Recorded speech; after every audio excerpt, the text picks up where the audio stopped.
Kalau saya jalan sama Pak Yuskal, pasti saya bilang sama beliau, Pak, di mana ada masjid yang bagus di sini?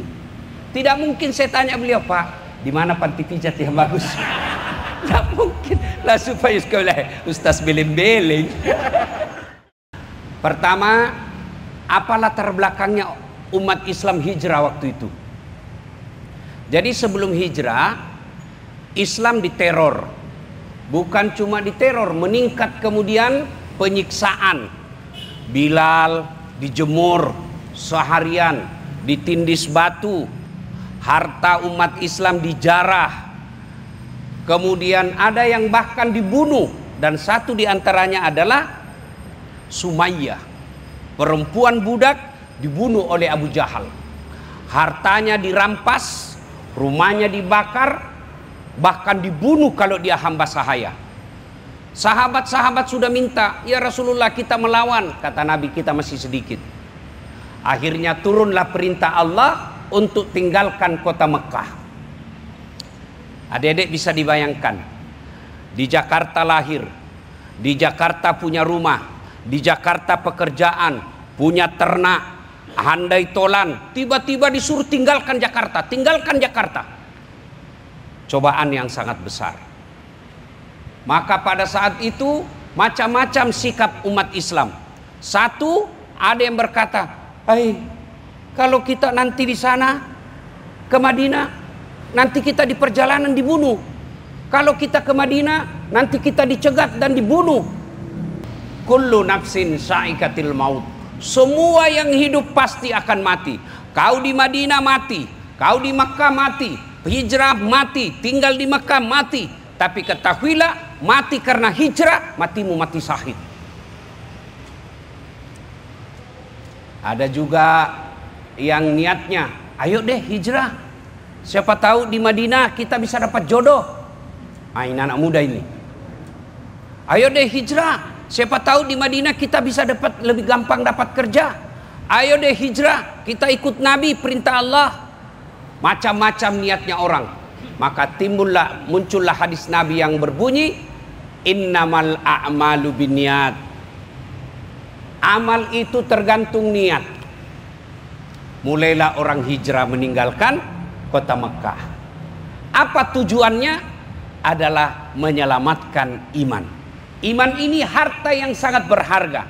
Adik-adik, kita bekerja di sini, bohong kalau tidak mengatakan supaya hidup saya baik. Ada orang bekerja siang malam agar bagus dia punya harta. Ada orang kejar ilmu pengetahuan, ada orang kerja harta, ada orang kejar pangkat jabatan. Tapi ketahuilah, tanpa iman semua sia-sia. Mau bukti? Ada orang siang malam cari muka, menjilat kiri kanan supaya dapat jabatan sebagai eksekutif vice president. Gigi, siap. Menjilat, bukan ini, bukan. Jangan juga kau langsung lihat-lihat Pak Yuskal. Di tempat lain, ada kan kita lihat begitu. Tinggi sekolahnya, bagus dia punya titel, tapi rendah harga dirinya, menjilat kiri kanan, merendahkan untuk dapat kekuasaan. Ada orang punya kuasa, tapi tidak punya iman, Allah hina dia. Namanya Fir'aun. Adik-adik tahu Fir'aun? Fir'aun itu paling tinggi elektabilitasnya sedunia. Siapa yang tidak kenal Fir'aun? Iya kan? Terkenal satu dunia. Tapi karena tidak punya iman, Allah hinakan itu Fir'aun. Mana buktinya?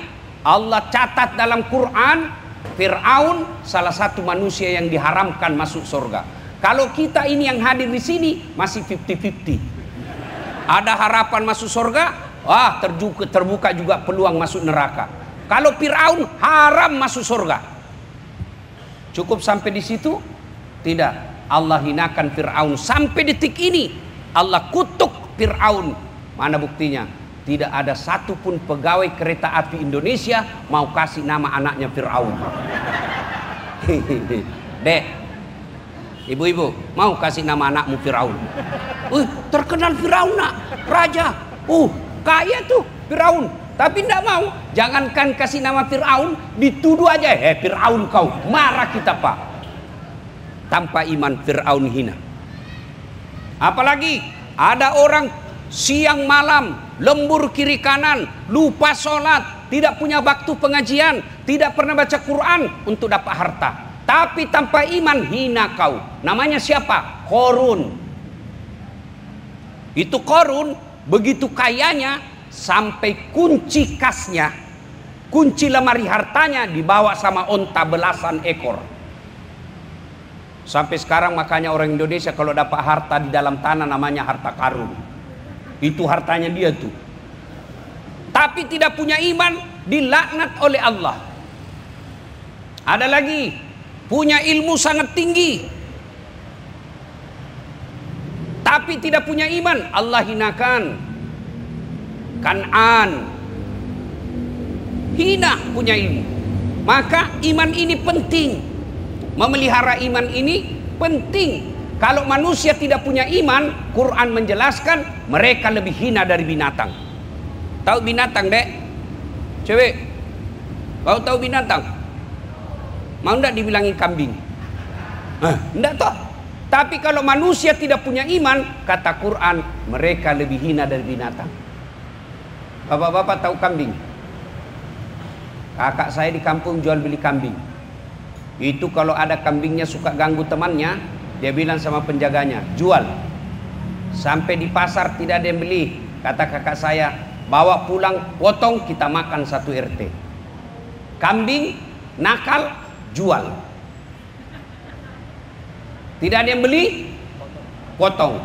Kalau pegawai kereta api Indonesia nakal, malas kerja, paling terlambat datang, paling cepat pulang, pembagian bonus paling depan, akhlaknya jelek, tukang tipu, mau diapa?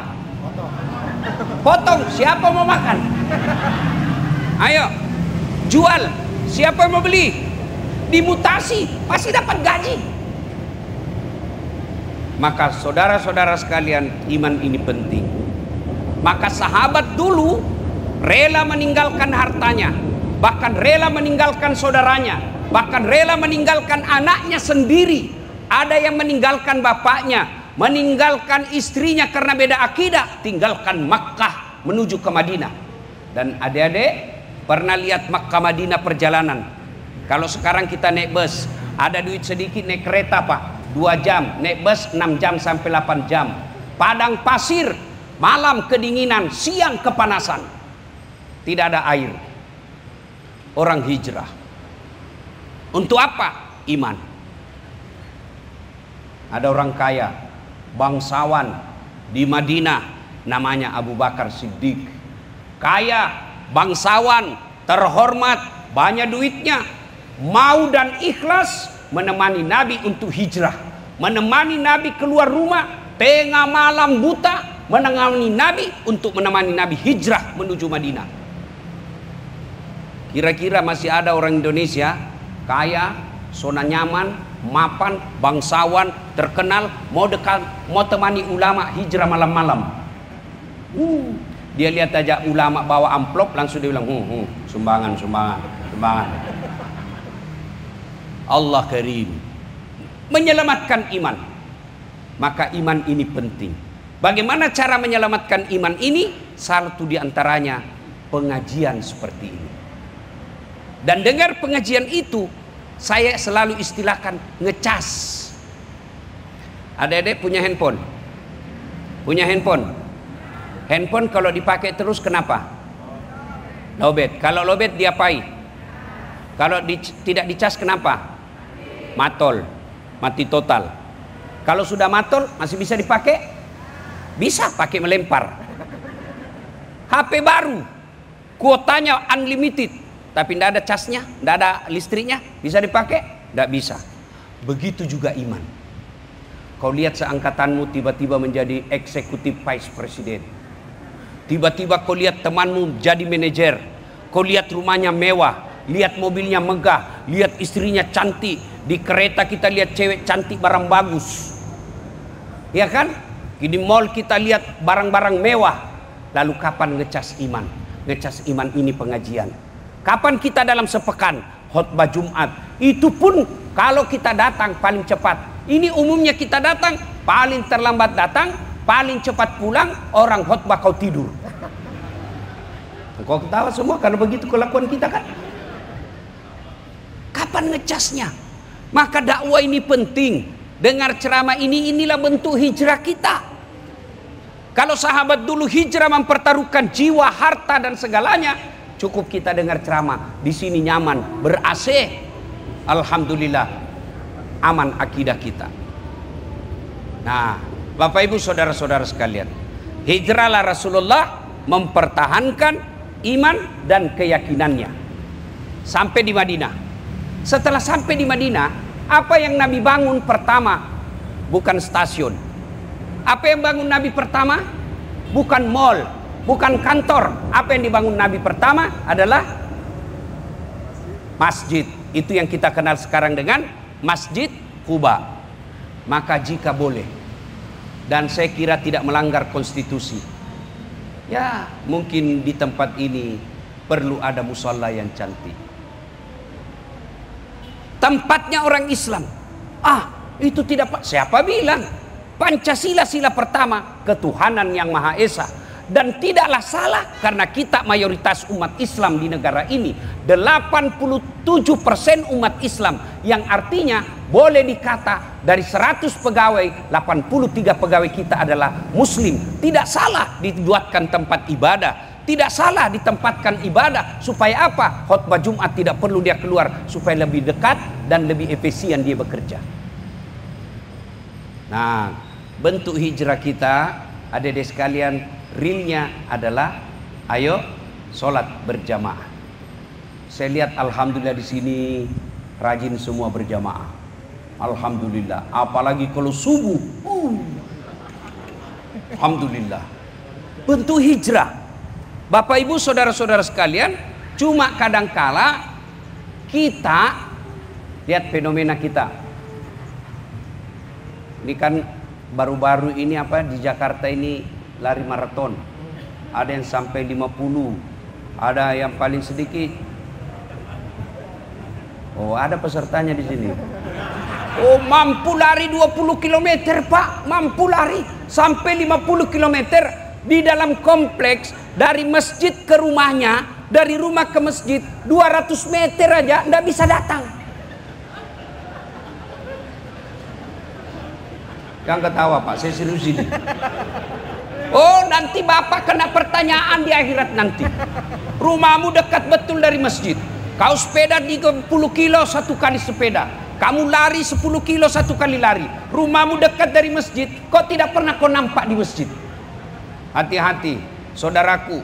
Biar jantungmu kuat, ototmu bagus, jantung hatimu baik, darahmu bagus, kolesterolmu baik. Tapi begitu Allah bilang pulang, pulang kau. Tidak ada pengaruh dengan jantung, ginjal dan lain sebagainya. Maka bentuk hijrah kita, ayo kuatkan iman. Caranya satu, ikut pengajian. Dan hanya orang malas yang tidak mau dengar pengajian sekarang. Buka sekarang YouTube, semua ada. Mau model dakwah Jawa, ada Gus Baha. Mau model Ustadz Melayu, ada Abdul Somad. Mau model Betawi, ada juga di sini. Mau model Sunda, ada Aagim. Mau model Bugis Makassar, ada Das Atlati. Cuma kalau dengar dakwah jangan jadi juri. Oh, kalau ini ceramah bagus. Oh, kalau ini emang ini ada lomba. Kalau tidak senang, tidak usah selaksanakan. Tidak usah kau jelek-jelekkan. Itu mubalik, ulama. Kalau kau tidak setuju pendapatnya, tidak usah jalankan. Tidak pula kau celah-celah. Ini baru belajar agama sedikit, dia kelompok-kelompokkan ustad. Ustad sunnah. Tidak ada nama saya.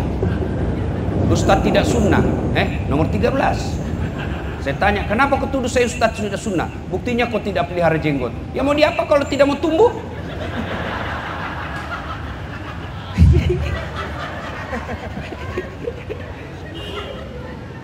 Dakwah jangan menjadi yuri, dakwah jangan menjadi penilai.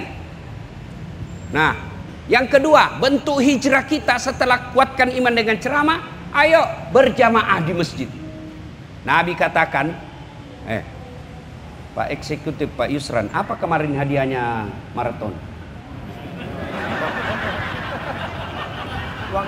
Uang tunai ada sampai 50 juta? Ikut? Bayangkan deh, Nabi katakan, andai saja kau lihat pahala berjamaah subuh di masjid, kamu akan datang walaupun kamu dalam keadaan merangkak. Coba bayangkan, mana ada orang mau dikasih hadiah mobil, merangkak tidak bisa goyang, dia datang Pak? Enggak. Tapi andai saja kau lihat pahala berjamaah di masjid, kamu akan datang walaupun kamu akan merangkak. Tidak usah itu deh. Coba diumumkan sama takmir masjid, siapa yang datang berjamaah akan dikasih pulsat 500.000, kuota 50.000, beras 50 kilo. Saya yakin jam 5 sholat subuh, jam 1 dini hari sudah penuh masjid. Nah, ada ibu-ibu bertanya, Ustadz bagaimana perempuan? Boleh enggak ke masjid? Selama saya belajar agama dan sampai detik ini tidak ada hadis yang melarang, tidak ada ayat yang melarang, dan tidak ada fatwa ulama yang melarang perempuan ke masjid. Nabi cuma mengatakan perempuan kalau mau ke masjid jangan dilarang, tidak dianjurkan, tapi kalau mau ke masjid jangan dilarang. Kenapa? Karena dulu perempuan kalau keluar tidak aman, diculik dan diperkosa. Kalau bapak ibu sekarang, siapa yang mau culik? Aman. Apalagi kalau usia ibu sudah 60 tahun. Siapa yang mau culik, cari susah. Ya. Nah, cara memelihara iman yang kedua adalah sholat berjamaah. Nah, yang ketiga, bentuk hijrah kita memelihara iman, pilihlah teman-teman soleh. Yang penting ini, pilih teman. Kalau saya jalan sama Pak Yuskal, pasti saya bilang sama beliau, Pak, di mana ada masjid yang bagus di sini? Tidak mungkin saya tanya beliau, Pak, di mana panti pijat yang bagus? Tidak mungkin. Langsung Pak Yuskal bilang, Ustaz beleng-beleng. Iya toh? Pasti kalau kita ketemu, Pak Yuskal pasti tanya, Pak Ustadz di mana ada pengajian hari ini? Tidak mungkin beliau tanya, Pak Ustadz mau kemana panti pijatnya ini? Udah. Teman menentukan iman kita.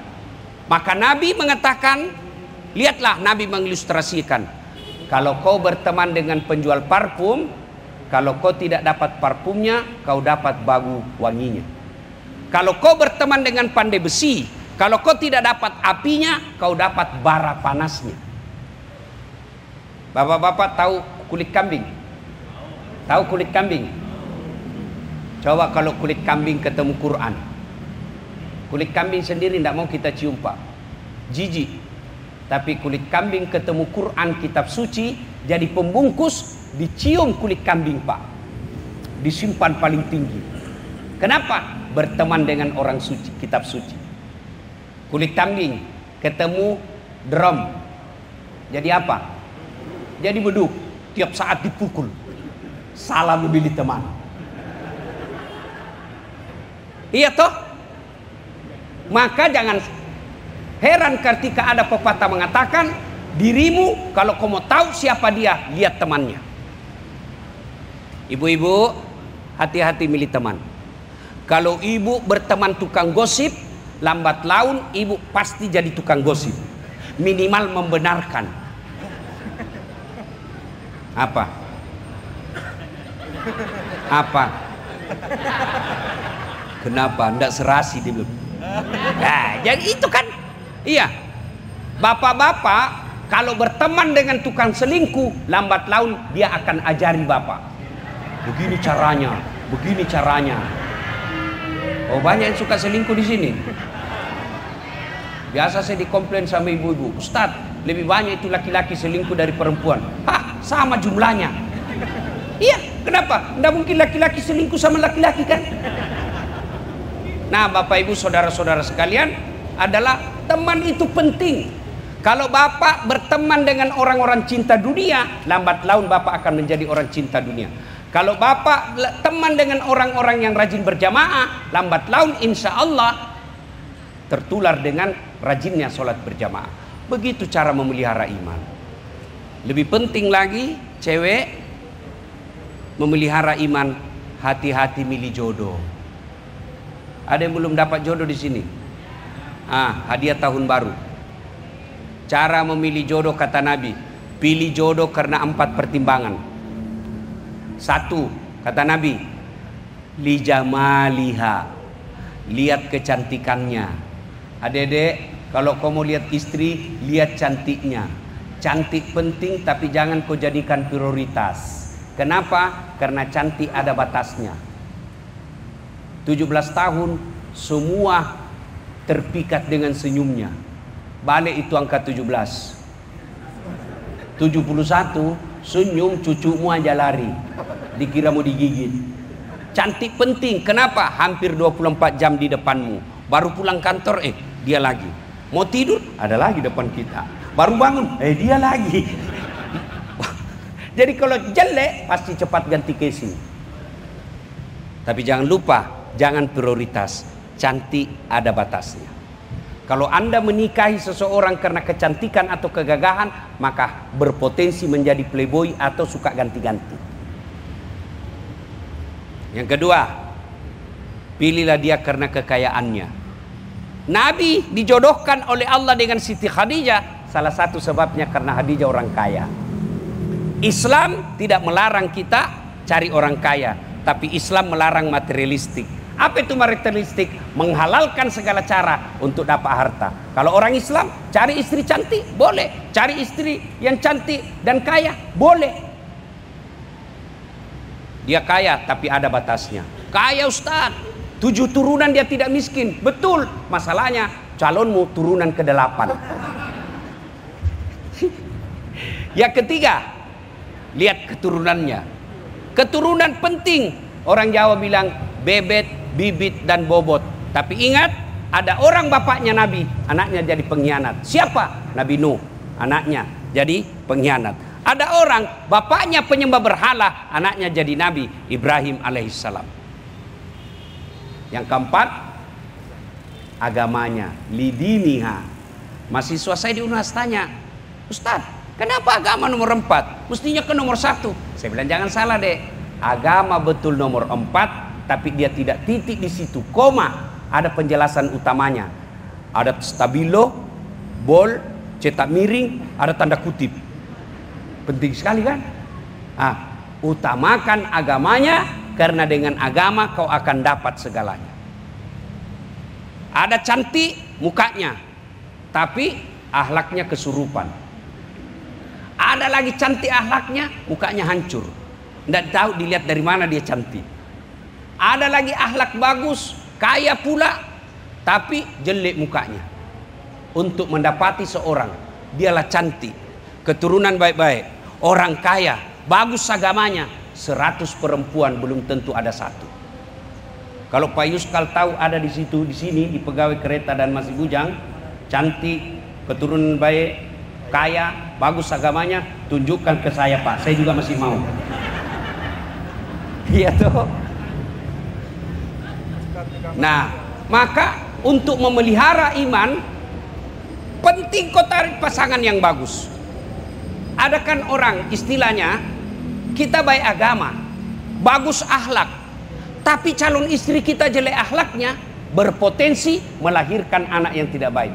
Ibaratnya saya kasih istilah dalam dunia pertanian, biar bibitmu bagus, tapi sawamu penuh hama, maka gagal panen. Sawamu bagus, tapi bibitnya tidak baik, gagal panen.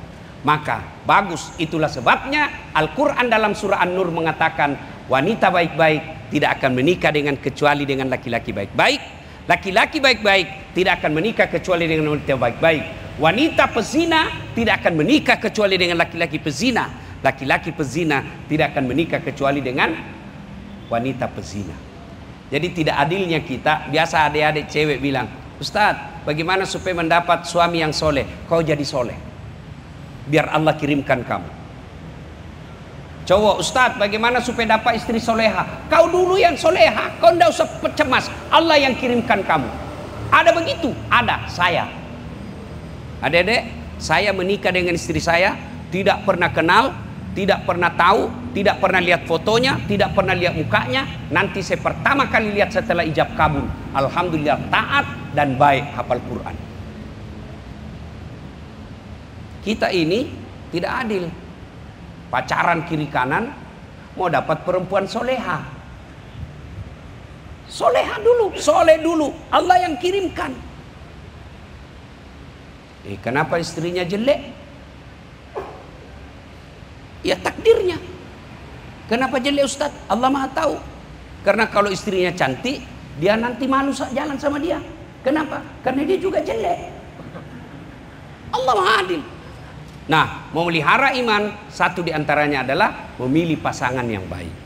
Nah, ibu bapak saudara-saudara sekalian, poin kedua, bulan Muharram ini bulan penuh kemenangan. Satu, Nabi Adam dikabulkan doanya, dipertemukan dengan Siti Hawa tanggal 10 Muharram. Nabi Adam kan diusir, Bu, setelah makan buah huldi. Keluar kau dari surga. Siti Hawa, gara-gara kau suamimu tergoda, keluar kau dari surga, diusir. Mereka berpisah. Ya. Berapa lama baru Allah kabulkan? 200 tahun. Bayangkan, pada saat itu hanya 2 penduduk manusia di dunia, Hawa, Adam. Saling mencari 200 tahun baru Allah pertemukan mereka. Di mana dipertemukan? Di Jabal Rahmah, Tugu Kasih Sayang. Situlah makanya disebut Tugu Kasih Sayang. Kemudian Nabi Nuh dakwah. Umurnya Nabi Nuh 950 tahun. Wafat 900 tahun. 950 tahun. Berdakwanya 900 tahun. Berapa umatnya, Pak? Tidak lebih 80. Kira-kira ada ndak Ustadz mau berdakwah? Berarti kalau 900 tahun umatnya hanya tidak cukup 80 orang, berarti 10 tahun satu saja dia dapat umat. Ada ndak ulama mau bikin pesantren 10 tahun cuma satu pasti santrinya, pasti gulung tikar. Pak Yuskal mau ndak jadi eksekutif vice presiden 10 tahun cuma satu pegawainya? Ndak ada orang mau begini, Pak. Begitu bejatnya itu umatnya Nabi Nuh. Allah hukum bahkan anaknya sendiri berkhianat. Allah hukum ditenggelamkan, datang banjir. Dan bebas dari banjir tanggal 10 Muharram. Nabi Yunus dakwah, tidak ada yang mau percaya juga. Satu kampung tidak percaya. Kalau tadi Nabi Nuh masih ada kurang lebih 80 orang, Nabi Yunus tidak ada yang mau percaya. Nabi Yunus kemudian pergi merantau meninggalkan tugasnya. Tinggal dimakan ikan. Masuk dalam perut ikan. Nabi Yunus membaca istighfar karena tobat. Saya sangka buruk kepada Allah, saya tinggalkan medan dakwah. Lalu Nabi Yunus beristighfar, la ilaha illa anta subhanaka inni kuntu minadz zalimin. Keluar dari perut tanggal 10 Muharram. Nabi Ibrahim dibakar oleh Raja Namrud. Bakar satu halaman api, bebas dan keluar kedinginan tanggal 10 Muharram. Nabi Musa ditenggelamkan Fir'aun, berhasil mengalahkan Fir'aun tanggal 10 Muharram. Bagi kita umat Islam, Muharram adalah tahun hijrahnya, bulan hijrahnya Rasulullah dari Mekah ke Madinah. Karena dia bulan penuh kemenangan, maka apa yang kita lakukan? Satu, bulan Muharram ini perbanyak istighfar. Nabi menganjurkan bulan Muharram perbanyak istighfar. Mau istighfar panjang boleh, mau istighfar dengan lagu silakan. Astaghfirullah Rabbal baroya, astaghfirullah minal hataya. Boleh. Astaghfirullahaladzim azim, la ilaha illa anta subhanaka inni kuntu minadz zalimin. Terlalu panjang Ustaz, boleh yang pendek. Astaghfirullahaladzim, astaghfirullahaladzim wa atubu ilaihi, Masih panjang Ustadz, yang pendeknya lagi. Astagfirullah, astagfirullah. Istighfar. Ya. Mau lebih lengkap, sholat sunat taubat. Kapan Ustadz? Selesai maghrib, nunggu isya. Misal, kita nih nunggu macet. Selesai sholat maghrib, kita perkirakan, masih macet. Saya tunggu aja selesai macet. Nunggu isya di masjid, sambil nunggu sholat sunat taubat. 2 rakaat sampai 6. 2 rakaat salam, 2 rakaat salam, 2 rakaat salam. 6 rakaat. Bagaimana niatnya? Sholli sunatal taubat raka'ataini lillahi ta'ala. Itu bahasa Arabnya. Bahasa Indonesia, saya niat salat taubat sunnah lillahi ta'ala. Allahu Akbar. Tidak hafal itu, cukup. Berdiri tegak, menghadap kiblat. Bilang saja begini, Tuhan, salat taubat ya. Allahu Akbar. Boleh. Jangan ketawa, saya serius ini Bu. 2 rakaat berikutnya ulang lagi. Tuhan, masih seperti yang tadi. Allahu Akbar. Cuma jangan begitu terus. Ya. Kapan tobatnya? Sujud terakhir. Amalan pertama bulan Muharram, bertaubat. Yang kedua, banyak berdoa. Doa tidak mesti bahasa Arab. Doa tidak mesti beli buku di Gramedia hafal. Tidak. Doa bukan menghafal. Ada orang berdoa, tiap hari berdoa, hampir tiap jam berdoa. Tapi sayangnya berdoanya di status. Mau pergi kerja, update status di IG. Ya Allah, berkahilah pekerjaanku. Sampai di kantor, ya Allah, lindungilah saya dalam bekerja. Selesai duhur lagi, ya Allah, terimalah amal-amalku. Sibuknya itu Tuhan mau baca statusmu. Di mana? Di mana berdoanya? Bukan di status. Doamu selesai sholat. Paling baik berdoa selesai sholat masih ada wudhu. Harus bahasa Arab? Tidak. Tidak mesti bahasa Arab. Ibu-ibu, mau enggak saya ajar doa punya anak soleh dan soleha? Mau ibu? Nah, coba kita ikut. Bismillahirrahmanirrahim. Allahumma barik lana bima rasaktana. Nah, ibu ikut karena ibu tidak tahu artinya. Itu doa makan ibu. Kenapa kita ikut? Karena tidak tahu arti. Maka doa tidak harus bahasa Arab. Boleh doa begini. Ya Allah, Engkau sudah tahu apa yang ku mau, maka kabulkanlah. Amin. Selesai. Daripada bahasa Arab tidak tahu artinya, nanti bingung malaikat. Apa maksudnya ini? Lain di bibir, lain di hati. Iya. Saya kalau berdoa minta rezeki, kalau saya bangun masjid, ya Allah, saya bangun rumahmu, tolong bayar cepat. Kan rumah Allah. Boleh doa begitu? Boleh. Ya Allah, kau larang saya minta kepada manusia, maka saya datang minta kepadamu. Kabulkan keinginanku seperti janjimu. Ud'uni astajib lakum. Minta kau kepadaku, pasti saya kabulkan. Doa itu curhat. Maka minta kepada Allah.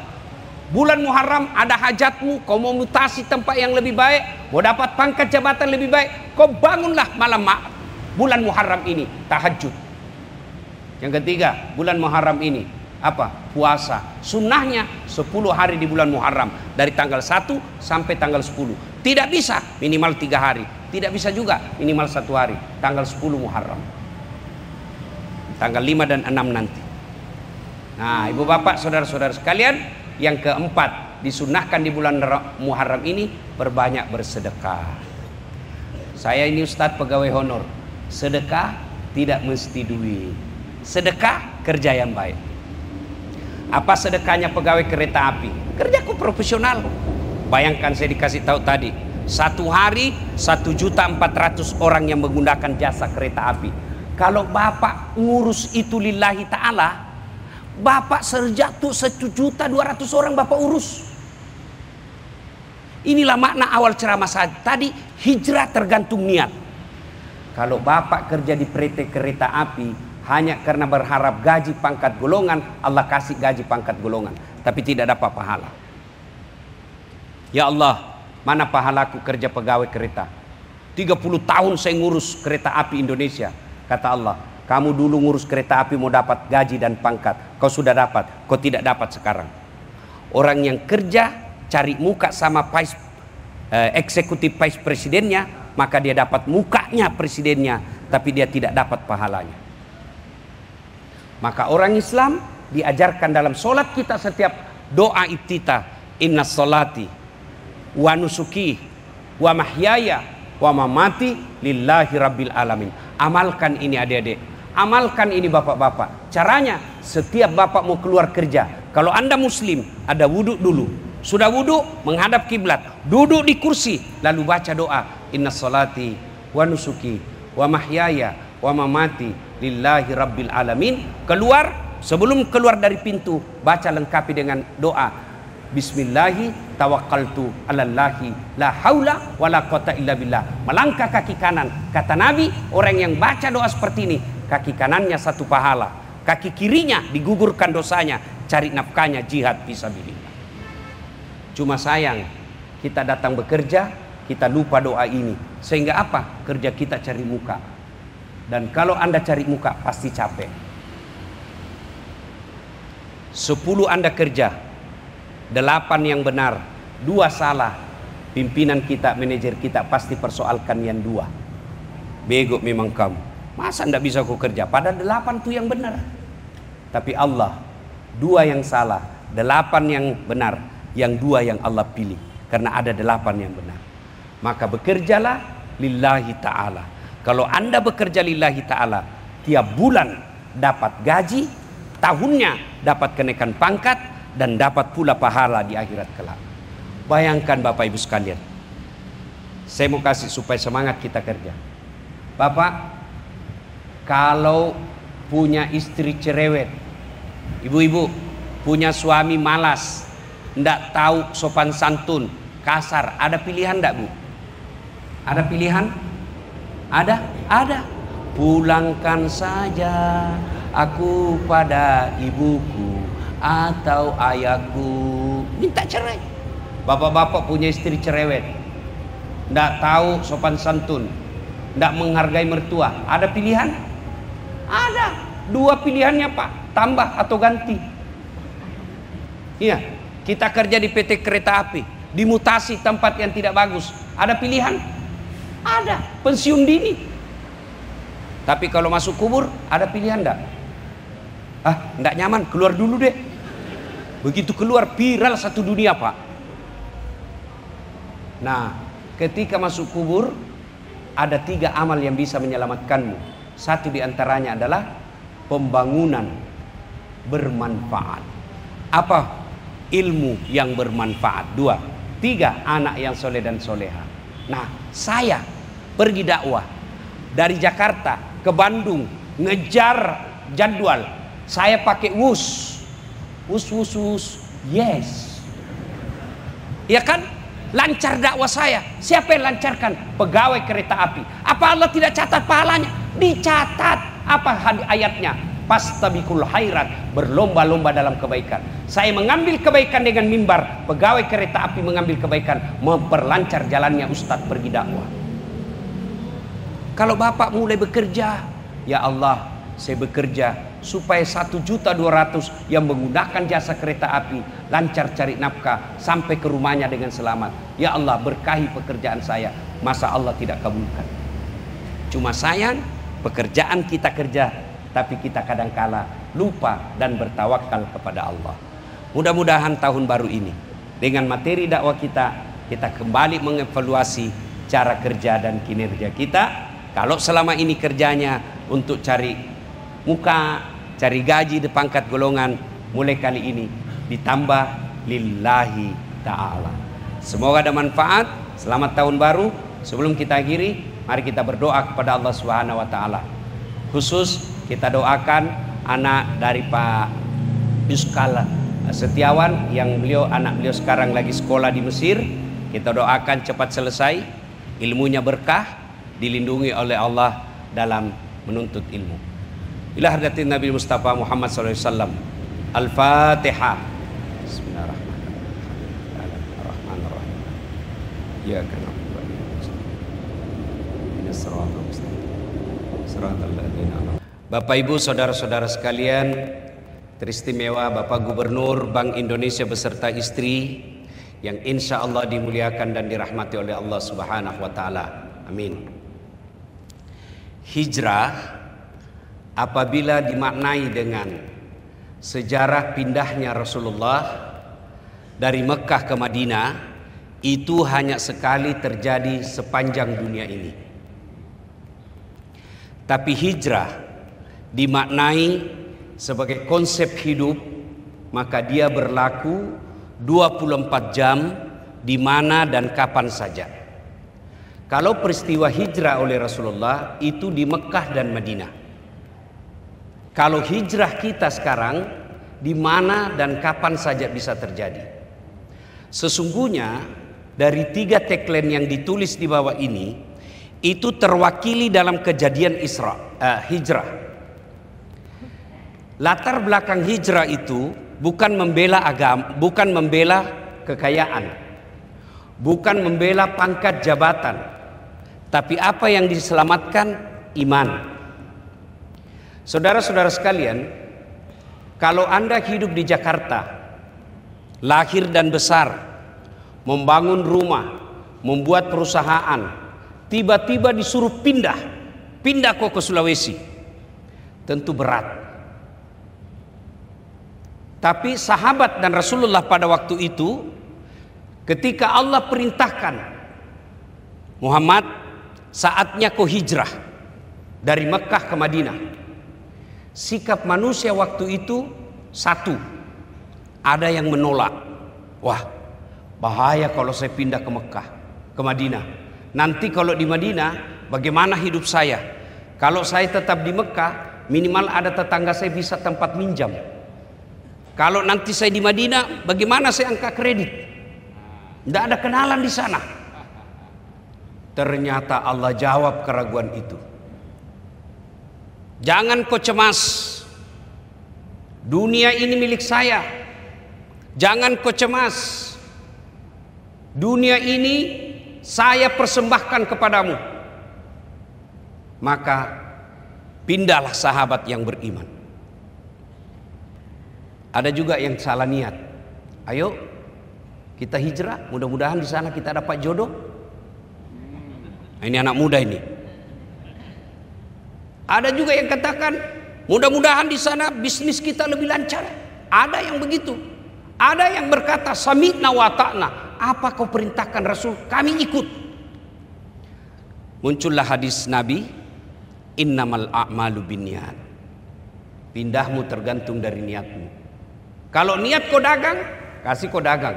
Kalau kau niat untuk dapat jodoh, dapat kau jodoh. Tapi kalau kau niat lillahi ta'ala, dapat dagang, dapat jodoh, dapat juga amal. Pribadi yang baik adalah sahabat namanya Umar bin Khattab.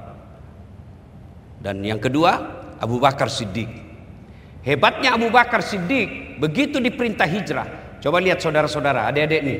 Abu Bakar Siddiq tokoh di Mekah, bangsawan, terkenal, kaya, disuruh pindah, tidak satupun barangnya dia ambil. Dia tinggalkan, hidup bersama Rasulullah sallallahu alaihi wasallam, pergi bersama Rasul. Ya Pak Gub, pergi bersama Rasulullah. Dia tinggalkan semua hartanya, dia tinggalkan kebangsawanannya, dia tinggalkan popularitasnya. Tengah malam rela menemani Rasul hijrah, dikejar-kejar. Kira-kira kalau di Indonesia ada enggak sahabat seperti ini? Pejabat tinggi, kaya, terkenal, mau bersama ulama tengah malam pindah. Ada kira-kira? Oh, Bapak lihat aja ulama bawa amplop, bawa map langsung sumbangan. Yang kedua, Umar bin Khattab. Kalau sahabat yang lain sembunyi-sembunyi hijrah, apa yang terjadi dengan Abu Bakar Umar? Beliau pergi ke depan Ka'bah, tempat-tempatnya kumpul kafir Quraisy, dia pidato. Warga Mekah, ayuhan nas, saya Umar bin Khattab hari ini mau hijrah, mau pindah ke Madinah. Siapa yang mau berpisah antara kepala dengan badannya, silakan kau halangi saya. Siapa yang mau janda istrinya, silakan kau halangi saya. Terang-terangan Umar bin Khattab. Kenapa? Umar bin Khattab waktu itu Pak terkenal di Mekah, Arab Jahiliyah waktu itu. Salah satu tradisinya setiap pekan ada lomba berkelahi, dan Umar bin Khattab tidak pernah kalah. Tidak ada yang berani. Ini Umar bin Khattab pribadinya amar ma'ruf nahi mungkar, terang-terangan, sampai Nabi menjelasi, memberi gelar Umar bin Khattab Al-Faruq. Apa artinya? Yang secara jelas membedakan antara hak dan haram. Umar bin Khattab. Mari kita lihat pribadinya. Satu, pribadi Abu Bakar Siddiq, yaitu cinta kepada Rasulullah sallallahu alaihi wasallam melebihi cintanya kepada diri dan keluarganya. Ini aja dulu kita cinta. Cinta kepada Nabi. Bagaimana ekspresi kita cinta kepada Nabi? Mari kita cinta Nabi. Caranya apa? Satu, bagaimana Nabi menghadapi masalah. Bagaimana sahabat menghadapi masalah. Rasulullah di Madinah, di Makkah kan menghadapi masalah. Dakwah bermasalah.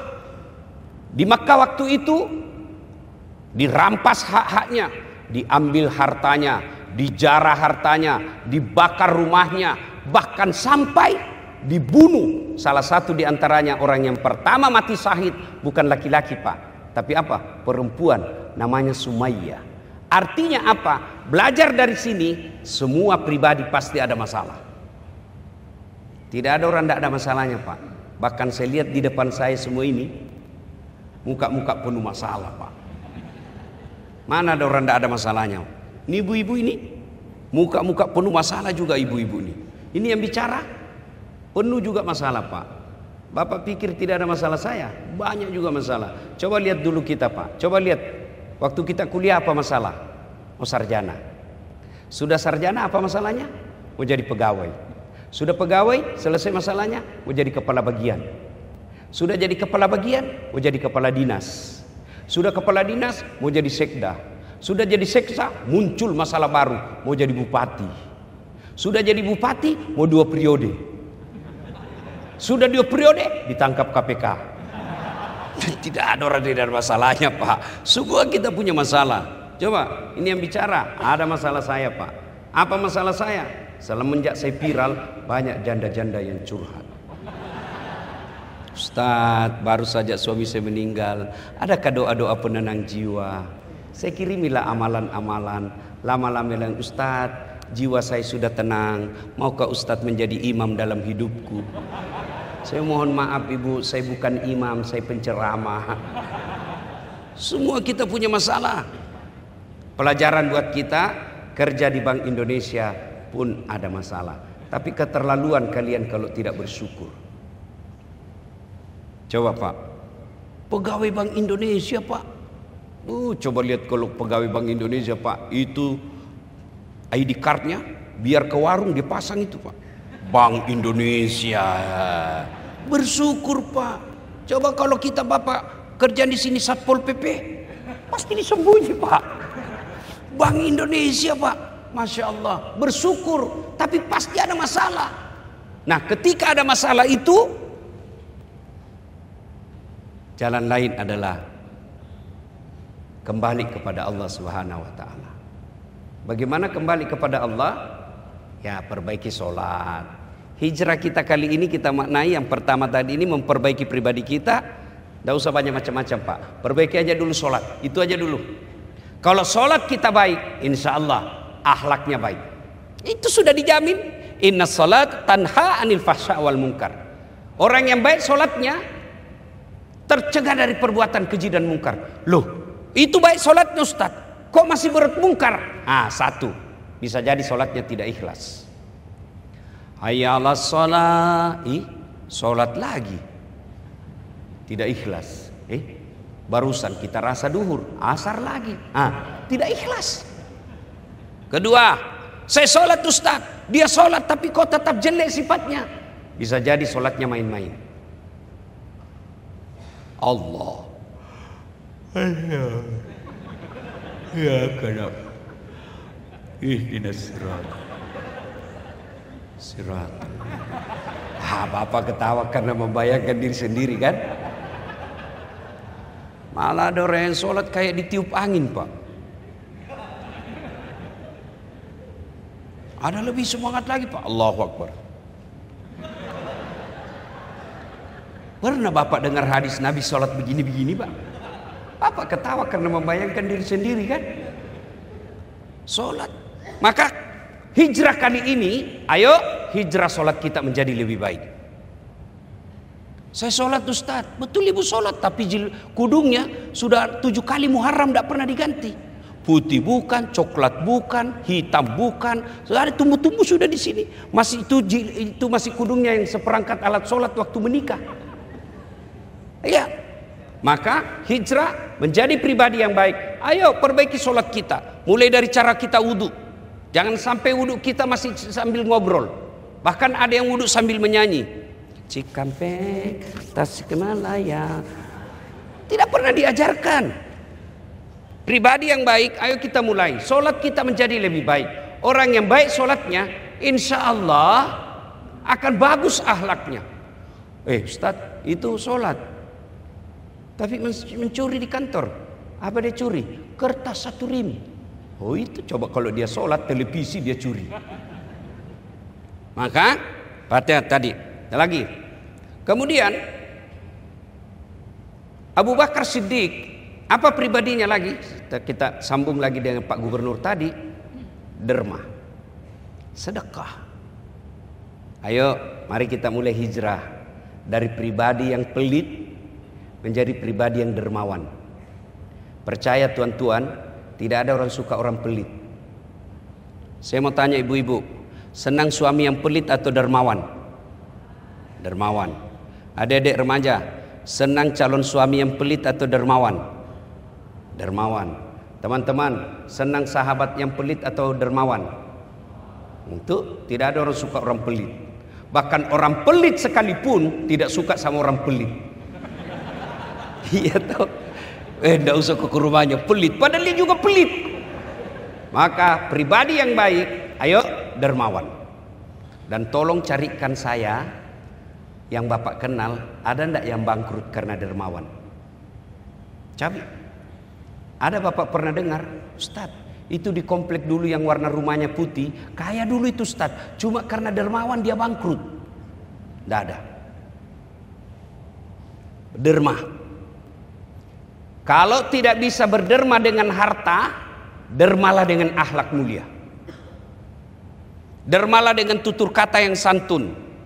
Tidak bisa derma dengan harta, dermalah dengan ilmu, dermalah dengan akhlak. Kalau kita tidak bisa berderma dengan duit, tapi berusahalah berderma dengan duit. Caranya apa? Misal, bapak-bapak, ibu-ibu nih, jangan sampai suaminya bersedekah, ibu tidak pernah sedekah. Di akhirat nanti nafsi-nafsi. Caranya gimana? Hari Jumat ibu, kita hijrah ya, mulai Jumat ini akan datang. Ibu bikin nasi goreng, nasi campur, bikin 10 bungkus. Tidak bisa Ustaz, 5 bungkus. Tidak bisa, 3 bungkus. Kirim ke masjid. Tulis 1 imam, 1 khatib, 1 muadzin. Tulis di situ. Lalu sambil ketika dibawa doa, ya Allah, mudah-mudahan Jumat depan saya bisa 10 bungkus. Tidak mungkin Allah tidak kabulkan. Adik-adik, ibu-ibu dulu nih. Bu, ibu, ini emas berlian yang ibu pakai, nanti kalau ibu meninggal siapa yang pakai? Anak? Bukan, istri kedua. Iya bu. Oh begitu ibu meninggal, dicabut itu cincin sama ini cincin pernikahan kita dulu bu. Nggak mau keluar, dikasihnya sabun. Diambil lagi gelang kita, ini dulu usia pernikahan kita yang ke-15, saya belikan kau di Singapura. Diambil lagi kita punya kalung, ini waktu kita umroh sayang. Terakhir gigi palsunya ibu pun dicabut. Dia bungkuslah dalam bungkus baik-baik, dimasukin laci. Sambil menangis, terlalu cepat kau tinggalkan saya ibu. 3 bulan kemudian, reuni teman SMA. Ketemu temannya yang sudah janda. Oh itu cincinnya ibu, diambil dari dagang senang hati, dia bungkus kembali, dia kasih pita-pita, dia kasih ini. Dek, ini istriku punya, sudah meninggal, kau pakailah ini. Daripada dipakai istri kedua, mending ibu sedekah.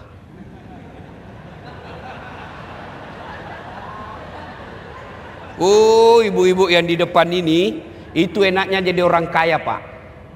Kalau kita kaya, saya selalu bilang sama jamaah saya, kalau kau kaya ngapain kau pakai yang asli? Pakai aja yang palsu. Kenapa? Biar kau pakai yang palsu orang tidak percaya. Pasti orang percaya ini asli. Oh, masa istri gubernur pakai palsu? Pasti asli itu. Yang asli bawa ke panti asuhan, bawa ke anak penghafal Quran, bawa ke pembangunan masjid. Itu namanya pandai menyikapi harta. Bapak-bapak, kita yang miskin, sudahlah, ngapain pakai yang asli? Biar asli orang juga tidak percaya. Ada mana dia dapat duit? Pasti palsu itu. Maka pakai aja yang palsu karena orang tidak percaya asli. Yang aslinya bawa ke penghafal Quran. Itu yang disebut pandai menyikapi harta. Ada ibu-ibu di sini suaminya mulai nakal. Tolak bala dengan sedekah. Tidak usah kau tolak bala dengan periksa HP. Tidak ada gunanya. Dia kasih kau satu, ini HP saya, masih ada 2 di mobilnya disimpan. Kenapa kau tahu? Saya pelakunya. Repot juga kalau kita selalu dioperasi, Pak. Daripada itu, mending kita minta pertolongan kepada Allah untuk menjaga suami kita. Caranya apa? Islam mengajarkan tolak bala dengan sedekah. Wah, ini mulai lain-lain semua suami saya. Oh, yang biasanya tidak pakai parfum, ini selalu pakai parfum. Yang biasanya tidak pakai pakai dasi. Biasanya terima HP di ruang tamu, ini di dalam toilet dia kunci. 90% sudah wajib dicurigai. Tapi bapak ibu daripada minta kepada Allah. Ibu bangun sholat hajat namanya. Selesai sholat hajat 2 rakaat, ibu curhat depan Allah. Ya Allah, saat yang memelihara hati suami saya, saat yang menjaga manusia, jaga suami saya, lindungi dia dari perempuan jahat. Ya Allah, ini ada sedekah saya 2 juta, tolak bala, mudah-mudahan suami saya terhindar dari perempuan jahat. Bismillah. Cuma yang jadi masalah kalau suaminya juga bangun di tengah malam. Ya Allah, saya capek lihat suami istri saya. Ya Allah, ngomel aja kerjanya. Ya Allah, ini ada duit saya 2 juta, tolak bala. Ya Allah. Abu Bakar Siddiq. Yang kedua, Umar bin Khattab. Apa kepribadian Umar bin Khattab? Lembut hatinya, tegas sifatnya. Itu kalau Umar bin Khattab ketemu setan, jin, minggir itu jin, Pak. Hebatnya itu Umar bin Khattab. Tegas dia, tidak pernah mau disogok. Ketika beliau di pidato, kan terjadi isu desas-desus. Sahabat berkata, waduh, Umar bin Khattab jadi pemimpin. Jadi rakyat biasa aja kerasnya minta ampun. Gimana kalau dia sudah jadi khalifah? Apa kata Umar bin Khattab waktu pidato? Apa yang kalian cemaskan betul. Kalau Anda berbuat jahat, maka saya pasti lebih keras. Tapi kalau kamu baik, hatiku jauh lebih lembut daripada hatimu. Nah, oke, jadi tegas kita. Kebatilan, ada yang coba-coba sogok-sogok kita di kantor, tegas, haram. 20%, Pak. Bolehlah. Jangan juga begitu. Tegas, Pak. Al-Faruq, gelar Umar bin Khattab. Tegas kita. Oke, kita mulai dari apa? Tegas dalam rumah tangga. Anak. Tegas dalam mendidik anak. Sekarang prihatin kita lihat anak-anak kita sekarang, Pak. Karena orang tua terlalu longgar mendidik anaknya. Zaman dulu godaan-godaan namanya maksiat sangat sedikit. Tidak ada itu namanya medsos. Film-film kita hanya di TVRI. Film anak-anak si Unyil. Filmnya Chips. Filmnya apa? Bagus-bagus, Pak, waktu itu TVRI. Sekarang semua yang mendidik anak kita adalah handphone. Maka orang tua harus tegas. Silakan kau kasih handphonemu, tapi tegas. Oke, di rumah tidak boleh pakai password. HP-mu harus saya periksa. Anak kita baik, tapi perlu kita lihat apa konten, apa video yang diterima, apa WhatsApp yang dilihat, apa film-film yang dia nonton. Caranya, Bapak Ibu, ini bagi ibu-ibu yang tidak tahu, buka aja handphonenya anak, coba langsung buka online. Apa yang tertera pertama itu, algoritmanya namanya, apa yang selalu dicari pasti nampak. Baik ibu juga kalau mau lihat suaminya. Kalau situ begitu ibu buka langsung cewek-cewek cantik, pasti itu yang selalu dia cari. Nah, tegas dalam itu. Kita lanjut lagi. Setelah hijrah, pergi Rasulullah Sallallahu Alaihi Wasallam. Nah sekarang bagaimana kepemimpinan? Coba lihat. Ketika diperintahkan untuk hijrah, sahabat berkata, ya Rasulullah, ayo kita sama-sama, bersamaan kita hijrah. Apa kata Nabi? Mereka akan mencari saya yang mereka mau bunuh, saya yang mau dihabisi. Kalau kita jalan sama-sama, kita bisa dihabisi bareng-bareng. Lebih begini, kau duluan, nanti saya menyusul. Kamu semua yang berangkat setelah aman, baru saya menyusul. Ini namanya pemimpin. Mendahulukan umatnya, mendahulukan pegawainya, baru pimpinannya. Artinya apa?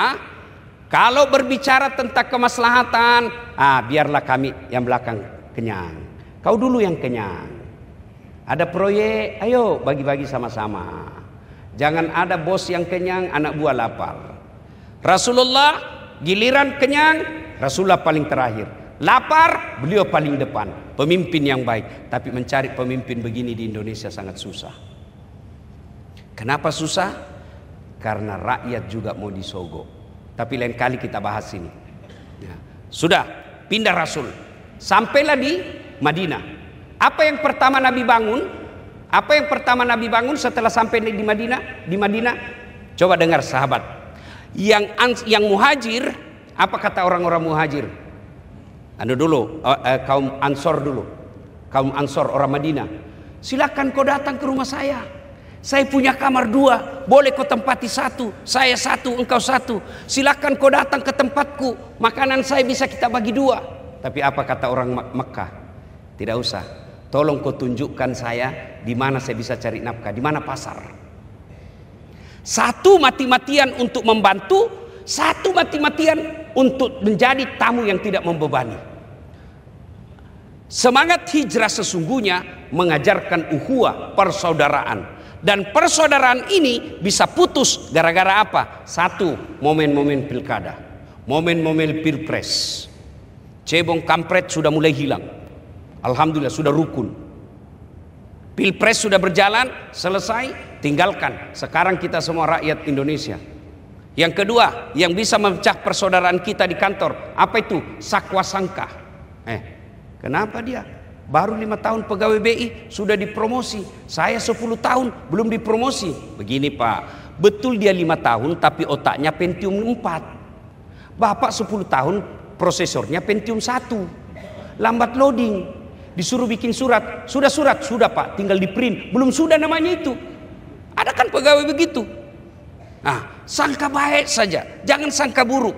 Jangankan di kantor, di rumah saja kalau sangka buruk, pasti rumah tangga tidak akan pernah bahagia.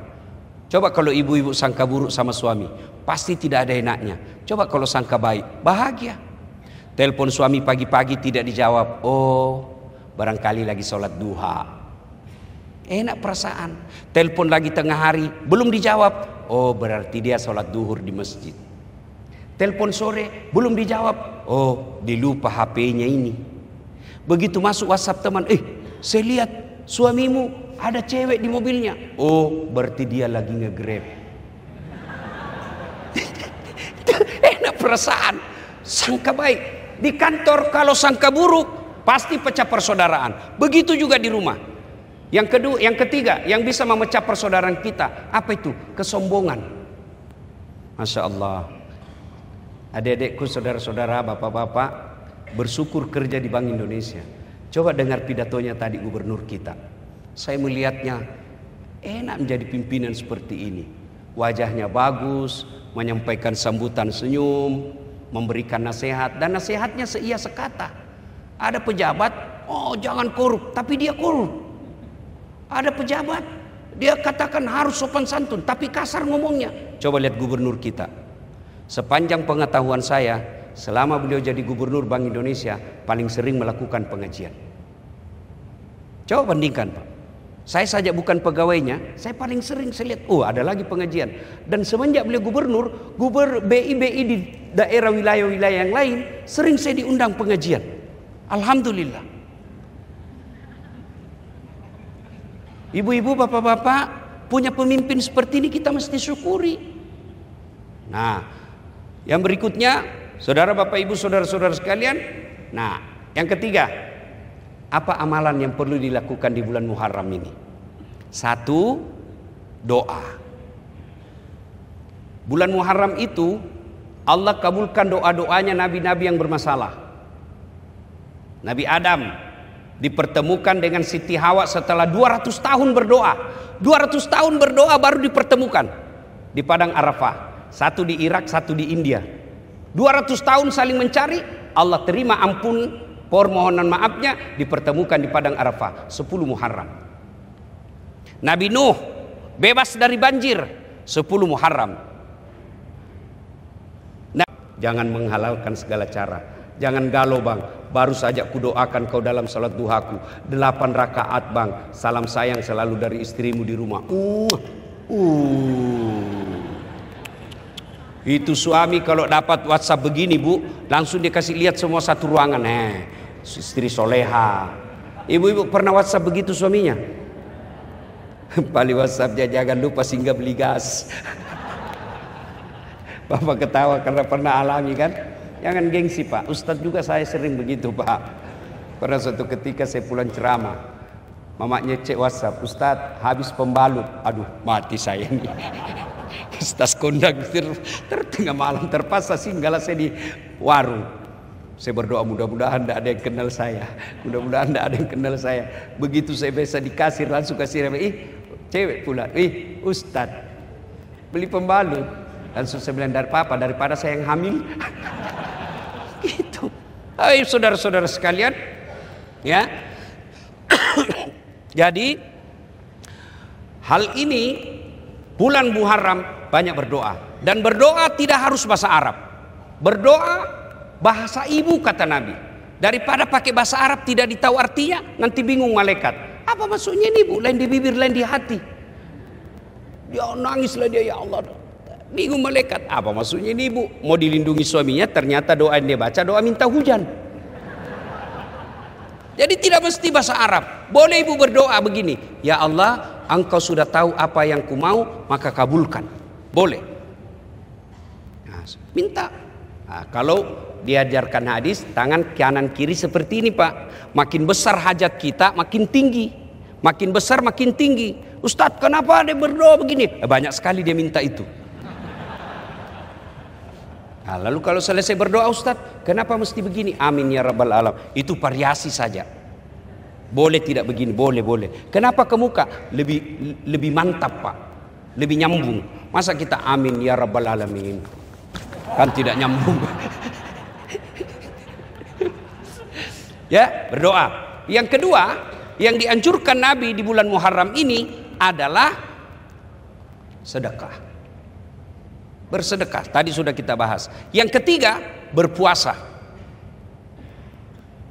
Yang disunahkan 10 hari di bulan Muharram. Tidak bisa juga Ustadz, minimal 3. Tidak bisa juga, minimal 10 Muharram. Tidak bisa juga, jangan terlalu berharap masuk surga. Berpuasa. Yang berikutnya, di bulan Muharram ini, setelah berpuasa, maka yang kita lakukan lagi adalah bersilaturahmi. Nah, bagaimana mitos Ustadz? Mitos seperti kita orang Jawa misalnya cuci keris, cuci benda pusaka, itu dulu. Tetua kita belum tahu, maka mudah-mudahan Allah maafkan. Tapi kita sekarang sudah mitos seperti itu sudah mulai kita tinggalkan. Ada juga yang mengatakan bulan Muharram itu jangan bikin pengantin. Ya, jangan buat acara-acara pengantin, jangan masuk rumah, itu salah. Justru sebaliknya, bulan Muharram bulan penuh kemenangan, maka sebaiknya melakukan kebaikan-kebaikan. Ibu bapak saudara-saudara sekalian, pada akhirnya hijrah, kalau dalam arti sejarah sekali saja, tapi hijrah dalam arti konsep kehidupan selalu dan kapan saja bisa kita lakukan. Terakhir sekali, hijrah bermakna, kalau kita maknai tobat, maka di bulan Hijriah ini juga, bulan Muharram ini juga perbanyak bertobat. Tobatnya cara satu, perbanyak istighfar. la ilaha illa anta subhanaka inni kuntu minadz zalimin. Yang kedua, memperbanyak salat sunat taubat. Kapan caranya salat sunat taubat Ustadz? Selesai salat maghrib nunggu isya. Misalnya Bapak ini menghindari macet. Kalau pulang ini selesai maghrib macet. Bapak sudah selesai salat maghrib di masjid ini misalnya, nunggu sampai jam 8, nunggu sampai isya. Selesai salat maghrib, selesai doa, salat taubat 2 rakaat sampai 6. Caranya sama salat sunnah yang lain, cuma beda niat. Niatnya kalau mau bahasa Arab, sholli sunatal taubat rakaataini lillahi ta'ala, Allahu Akbar. Kalau pakai bahasa Indonesia, boleh. Saya niat salat sunat taubat 2 rakaat, sunnah hukumnya bagi saya lillahi ta'ala, Allahu Akbar. Itu pun tidak tahu, sudah berdiri tegak menghadap kiblat begini saja. Tuhan, salat taubat, Allahu Akbar. Boleh. Cuma jangan begitu terus. Ya. 2 rakaat berikutnya ulang lagi, Tuhan masih seperti yang tadi, Allahu Akbar. Sudah. Kapan tobatnya Ustaz? Sujud terakhir. Tapi jangan diucapkan. Mazhab Syafi'i jangan diucapkan. Cukup dalam hati. Anggap saja dalam hati nih Bu ya. Karena kalau saya jelaskan dalam hati Ibu tidak mengerti. Jadi anggap saja dalam hati. Sujud terakhir, ya Allah. Misal, tadi saya hilap di kantor. Saya pegang tangannya sekretarisku. Dia pegang juga saya, ya Allah. Akhirnya kami baku pegang-pegang, ya Allah. Ya Allah, saya maafkan saya hilap, ya Allah. Yang lebih penting, ya Allah, berikan saya kemampuan untuk tidak mengulangnya. Rabbana la tusik qulubana ba'da is hadaitana wa hab lana min ladunka rahmah. Tuh. Yang berikutnya, cara bertobatnya setelah banyak berzikir menjadi insan yang lebih baik. Saudaraku, percayalah, bukan karena tidak ada dosa orang masuk surga, bukan. Kalau orang masuk surga karena tidak ada dosa, maka tidak isinya surga kecuali Muhammad SAW. Lalu kenapa orang masuk surga? Karena kebaikannya lebih banyak daripada dosanya. Itulah sebabnya ada 2 malaikat. Satu pencatat kebaikan, satu pencatat kejahatan. Nanti ditimbang. Kalau kebaikannya lebih berat daripada dosanya, meskipun selisihnya 0,1%, masuk surga. Maka makna hijrah, ayo kita tinggalkan kesalahan-kesalahan, kita tinggalkan yang jelek-jelek, kita memperbanyak kebaikan-kebaikan. Kebaikan diantaranya bermulalah dengan memperbaiki kualitas sholat kita. Semoga ada manfaat, lebih dan kurangnya mohon dimaafkan. Usikum wa nafsi bitaqwallah, fastabiqul khairat. Assalamualaikum warahmatullahi wabarakatuh.